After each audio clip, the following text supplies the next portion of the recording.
Hello, everyone. This is Dan Malloy coming to you from our offices overlooking New York City with the second in our series of webinars designed to help you with your business. This one's titled Job Ad Writing, and I have with me today, I have Mr. Stephen Warner, founder and CEO of Automotive HR, and Greg Gershman, managing partner of Recruitment HQ. And I am president and CEO of Malloy Sales Development Group. And I want to tell you, we've got a nice little group here in the room. And I want to start off by talking about commitment for about 2 minutes. First of all, our commitment as a group of three is, as I said before, is to help you with your business. That's what we exist for. But I want to talk about the biological need for committed relationships that people, human beings, have. It's important, and it ties to what we're doing here. I want you to think back to caveman days, and you're wandering around the savannah or in a jungle or in a forest, and you come across a lion or a grizzly bear or a pack of wolves, and you're by yourself. Game over. You will lose that battle every single time. We can't compete as an individual against a grizzly bear or a lion or like that. It's not going to happen. The good news is that that's not how human beings roll. We have a biological need to form committed relationships. So we don't go into the savannah or the jungle alone. We go in with a hunting party, a group of 5, 6, 7 people. We come across the grizzly bear and we kill the bear, and we end up with a fur coat and lots of meat for the community. That's how we operate. We know how to do that intuitively, instinctively. Our families are networks of commitments. Our companies are networks of commitments, right? In a company, the employer makes commitments to the employees. The employees make commitments back again to the employer. Now we have a company, and in turn, together, we make big commitments to the community, to our prospective customers. We exchange commitments with them. We've got business. When the commitments break down in a family, when they break down, families disappear. Same thing in companies. When the commitments break down, everything disappears. The moral of this story is that we don't survive without each other. We need each other.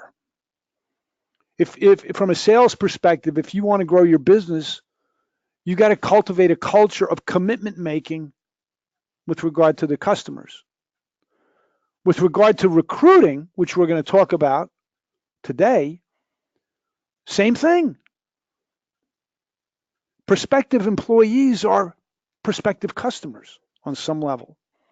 They're looking for a committed relationship. They're looking for a place to land. They're looking for a way to survive in the world. And they're looking to perhaps join your team. So the bigger, my message, and we're going to have a whole webinar about this topic of commitment, and my program I call the Language of Commitment, and power sales training and everything later on in May. But for right now, if you're looking to establish a program for recruiting and retaining employees, you're in the right place. Okay, and so without further ado, I want to turn it over to my friends and colleagues, Stephen Warner and Greg Gershman. And by the way, just two things for housekeeping. If you have questions, please type questions into the chat box. You can also raise your hand. I'll be moderating that, as Stephen and Greg are really the ones that are going to educate and teach and train and coach today. Okay, so without further ado, please say hello to Greg and Stephen. Hello, everybody. This is Greg with Recruitment Headquarters. This is Stephen from Automotive HR. Right. And Dan, are you going to share your screen so we can go through the PowerPoint? That would help, right? There you go. You should see it now. All right. So Steve and Dan and I decided to put together this webinar because, one of the things that controls the number and quality of applicants that you get is how you craft a job ad. And just like if you're crafting a coupon and service to send out to your customers to motivate them to come in, and just like if you're crafting ads and sales to get people to come in and buy cars or whatever your service is, basically how you put the titling and the ad together is going to completely control the type of people that you get to look at. And if we don't get to look at people initially that are of a high quality and that fit our job, we obviously can never hire the people that we want.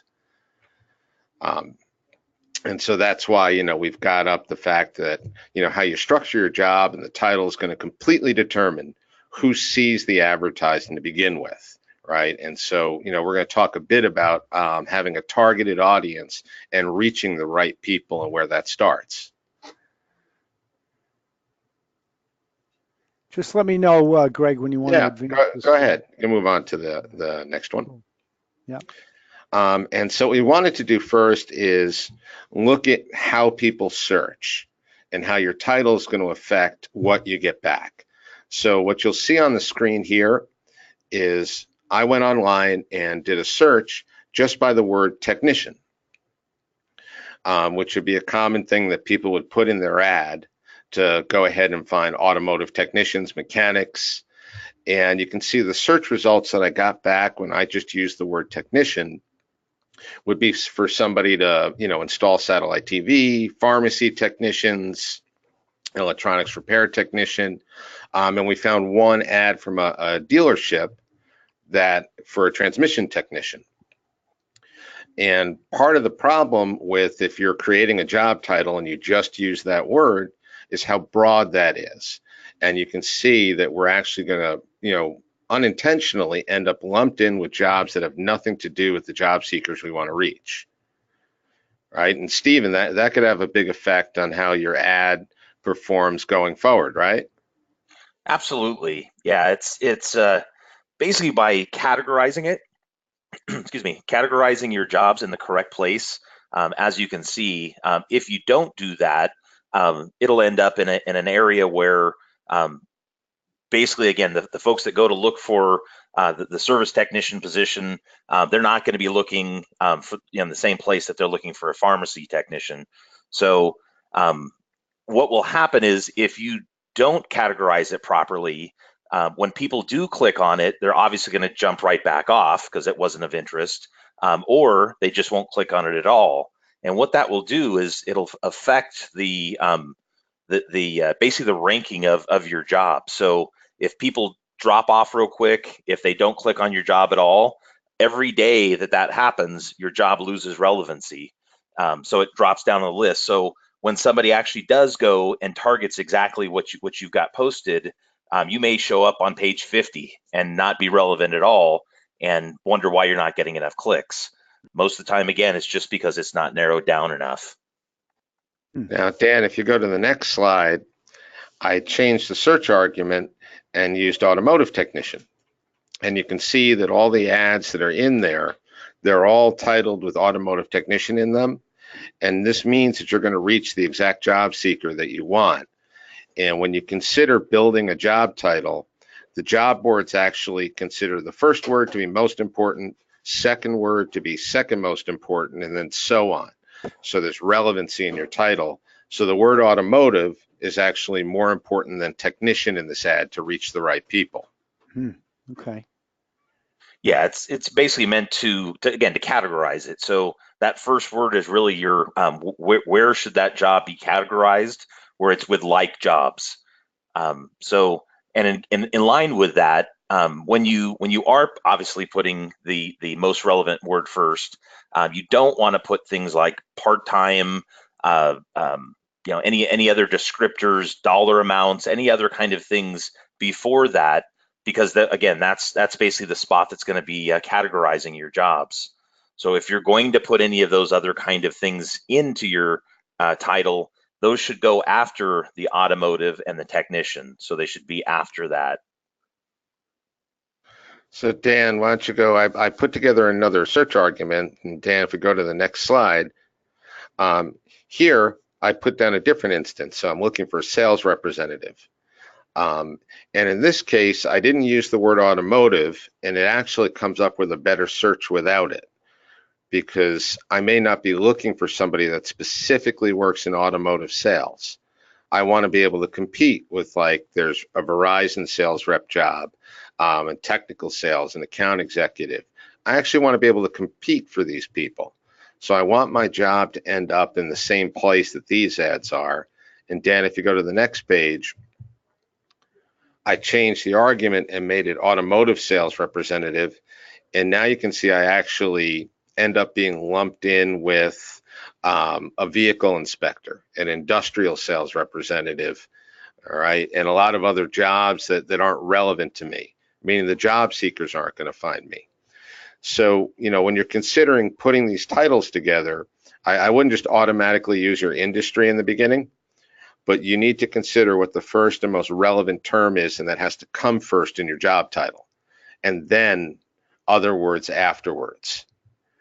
And Dan, if you go to the next slide, I can, here's an example of one ad next to another, and there's a lot of things to learn from this, actually. So if you look at the ad on top, it clearly states the position, but then after that, the company and exactly, what the benefit is to considering this ad, interviewing right now. You look at the ad below, it just says sales representative. And then you also have to think, when you're writing your ad, at the top of it, the job boards grab in the beginnings of your advertisement. So in this case, Albany RV, it lets you know that they have a national internet presence and that the fastest growing. If you look at the ad below that, where they tried to jam in a bunch of keywords thinking that was going to get them better presence, the only thing to say about the company are multiple different iterations of the word sales representative. Nothing positive to say that you should click on this or choose this ad. And these are actual ads that you pulled Right. in, right? Correct? Yeah. Okay. Yep. And you need to be able to give people reasons to apply, as well as getting relevance at the very beginning of your ad. It's the first and most important thing. Really trumps everything else as far as getting people to click on your ad, because that's the very first step. I have to get somebody to find it and click on it to even consider the offer.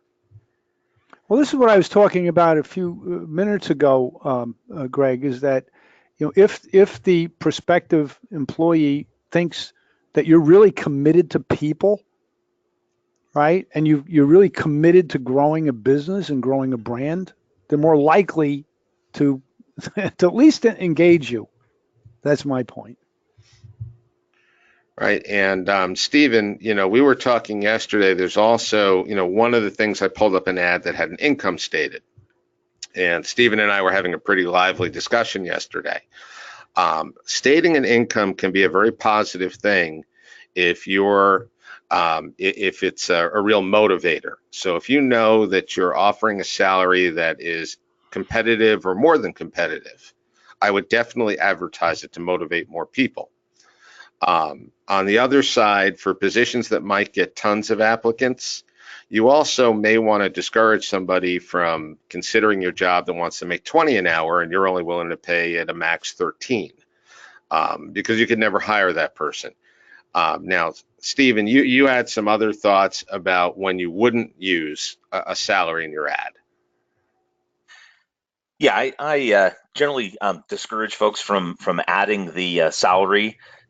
Just like when you do your any other, like for an ad for when you're advertising tires or a service or anything like that.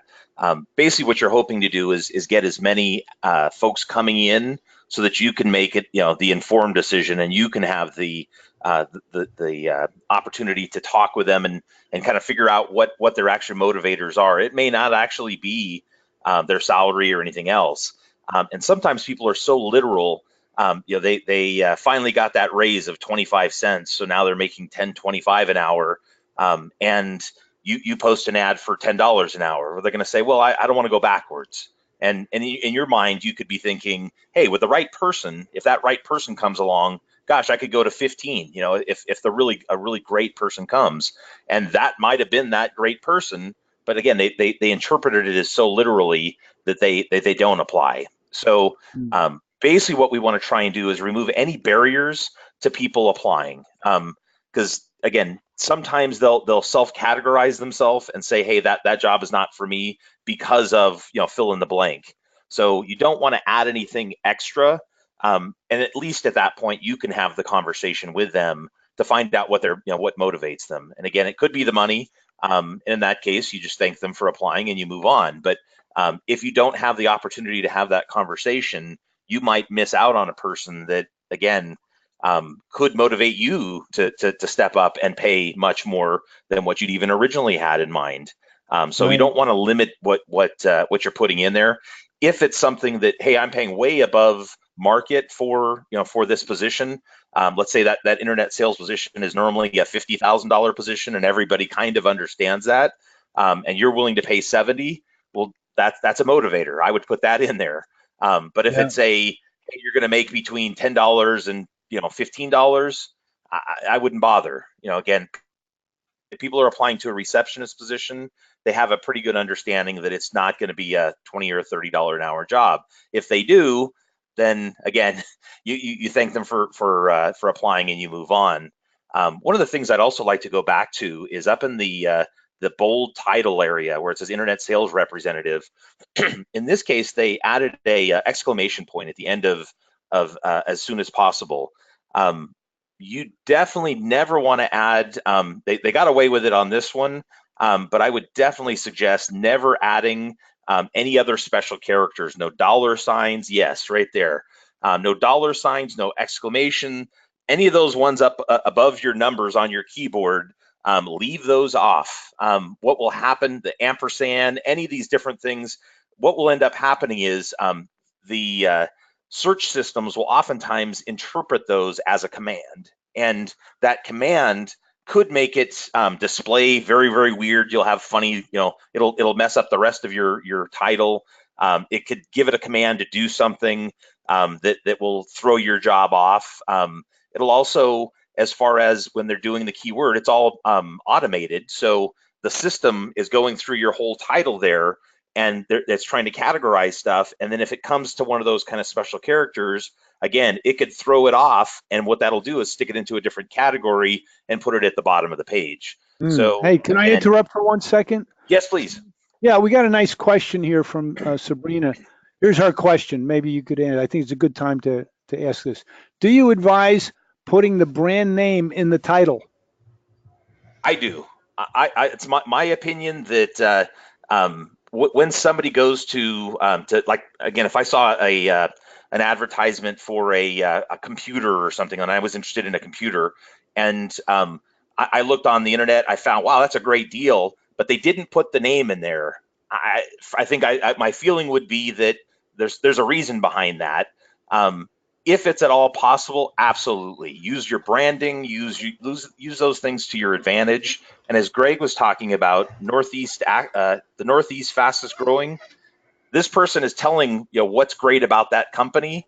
And again, the whole idea is to get them to take action, to move them on to the next step, and to say, hey, I can identify myself with working for this company. And it also will help those people that maybe wouldn't want to work for your store. They can self-elect and not apply at all. So basically you're kind of controlling both ends. But I absolutely would use your brand as much as you can. Yeah, And nice. one last thing on that. This is an example of how these jobs show up on Indeed. There are some job boards where the only thing that'll show up is that title. Yep. Just Internet Sales Representative, Albany RV, interview ASAP. Well, on the lower ad, the only thing that might show up on some job boards is sales representative. So I can tell you now, for every client that we post an ad for, we put the company's name in the title to go ahead and sell the company and ensure that everywhere that ad gets posted, that people can see the company they might be applying to. Because I don't know about you, but I probably wouldn't apply to an ad if I couldn't tell anywhere what the company is. I wouldn't click on it or apply to it. I wouldn't either. And Makes perfect it's sense, guys. Yeah. what you just explained is in both of these cases, it shows the name of the store anyways right below it. Because in this particular situation, this company does, indeed does show some of that other information. But like Greg said, there's so many systems out there that will only display just your title. And in that bottom one, it says Carbone Auto Group there, and that's big and bold, but it's down at a different line. And it doesn't say that in the title. So all of these people that are looking on those other systems will not know what that's for. And so they've missed an opportunity where the above one, the top one, gets it right on. Right. So Right. Great question, Sabrina. that was good. Yeah, very good. Here, Dan, let's move on to the next slide and talk a little bit about the body of the ad now that we talked about the titling a bit. 10 minutes left, guys. Yep. So the titling of the ad is all about getting somebody to click on it. The body of the ad is all about driving them to apply. And so every ad that you're going to put together needs to have three things. The requirements for the job so that you hopefully get people applying that'll fit, the benefits of working there, why I should take this job over another one, and the responsibilities I'm going to have when I show up for my first day of work. Well, what am I going to have to do when I'm there? So it's as clear as possible, who you're trying to hire. As a general guide, I wouldn't have an ad that is any more or less than 350 words. I don't think you can explain the job fully in anything shorter than that. And if it's longer than that, I don't know who you're going to get to read it. It's just too long. People are reading them on their mobile phones. It's too large. So consider your ad using bullet points, short sentences, easy things to read, and understand that most of the ads are skimmed. They're not read line by line, so long paragraphs aren't going to work. People aren't going to read through them.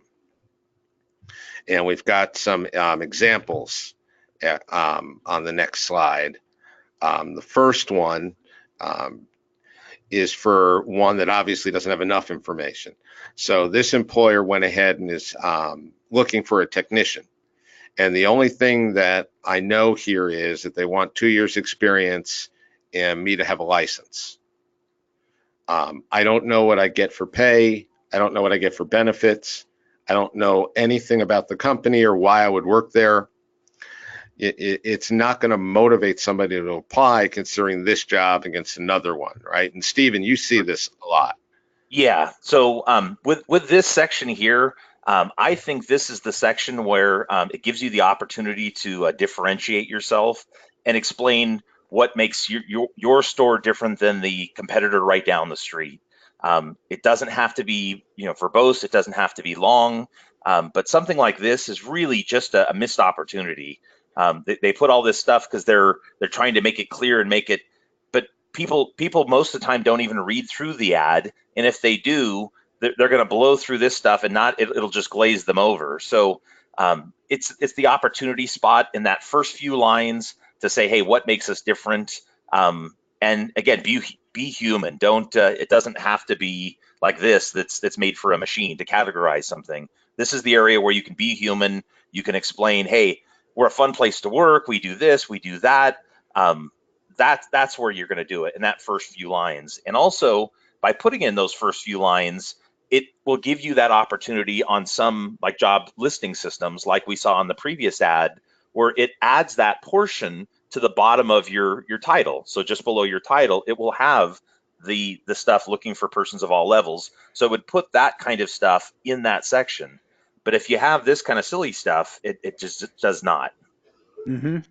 And now the next slide has an example of going completely the other way, where we're over-informationing somebody. And this is how this ad looked once I tried to get it onto one screen, which I don't think anybody's going to read more than one page of a job ad. I couldn't even get it to fit in a way that the type could be read. There's so much text and so much information that somebody's just going to quit as soon as they see this. So you've got to find a happy medium. While these folks were very good about giving a lot of information, unfortunately, they're burying the headline, right? There's so much there that you can't actually tell why I would go take this job. What are the benefits of having it? what do I need to know immediately to decide if I should apply for this? You know, it's funny, Greg. We live in the information age. It's too much information. Yeah, people want quick information. Give it to me Yep. fast. We want texts and things like that, but it's got to have what we need. Right. Right. Next slide. Yeah.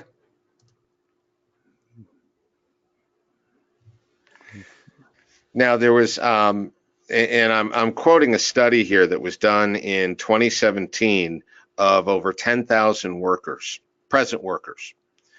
And 55% of them stated that they would be willing to consider taking another job if the next job gave them equal pay and benefits, but had a better reputation for treating their employees and their customers. And so it's very telling what the workers are looking for, the people considering jobs. And it also tells you that most of the people that are presently working, including people that I am sure are working for you now, are willing to consider another job. And we always need to be advertising and out in the space because of that, because there are always people looking, and we're always at risk for losing people. Yes. But this tells you the top message that you have to give people when we're talking about the top of those ads. And what am I going to say to motivate somebody? What you're going to tell them is that you treat your employees better than anybody else. One of the ways you show that is making sure there are benefits listed in your ads, and that you treat your customers better than anybody else, that they can feel good working there because they know that by working for you, they're really helping the community. That's what they want to know and see. And these are the kind of the differentiating factor that gets people that are presently working motivated to go to a new job. Yeah, it's all about commitment, whether you're a customer or you're an employee. The bigger the commitment you can make as an employer to take care of people, right? To take care of your employees, your new hires, the bigger they think your commitment is, the more likely you're gonna get the recruit that you want.